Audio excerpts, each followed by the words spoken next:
and it's about security estate accreditation fees.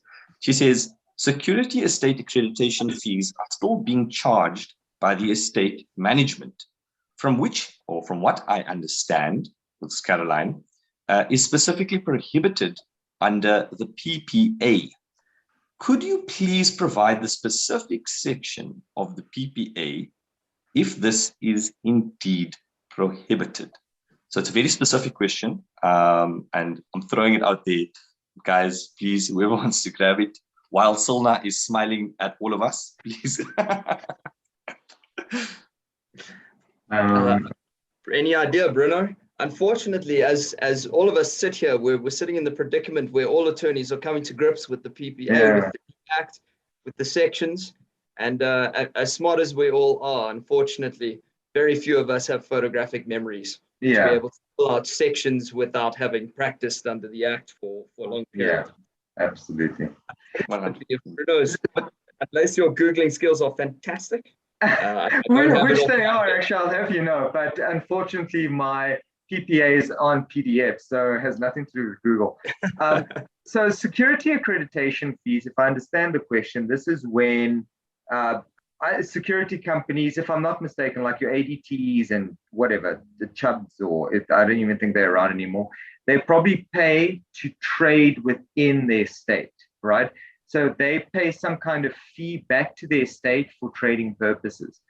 If that's what is meant by security accreditation fees, what Cilna and I discussed last week was the fact that a fee can be charged, but it can't be a kickback. So it can't just be a fee for the sake of being a fee. If it covers some kind of administration, so let's say now it's whatever, more onerous on the security guards at the gate to constantly keep opening and letting people in and checking identities, letting people in.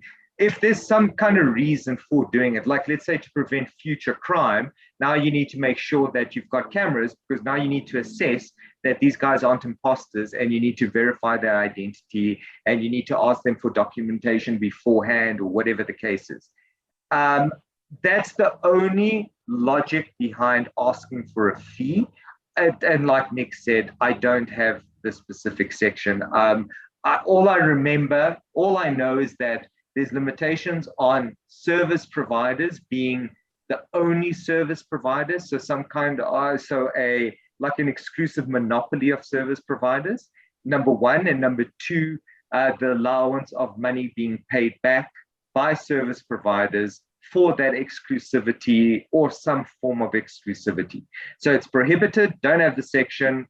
A fee is allowable as long as there's some kind of justification for why a fee is being levied. Nick, I don't know if you agree. That's how I understand it. I agree. It sounds like the practical way, and generally our legislation does sit in a practical way. But I imagine that sounds dead right in terms of experience so far.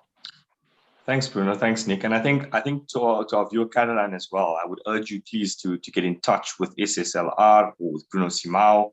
I think as this journey progresses in terms of what we were talking about, understanding this new legislation and its application, I think these are the perfect firms to be with, because a lot of work is being done on this by our two firms that contribute to our webinar on a weekly basis. So please, Caroline, or anybody else who has something similar in terms of questions, please do contact the firms, and we definitely will get back to you with some information to assist you as well.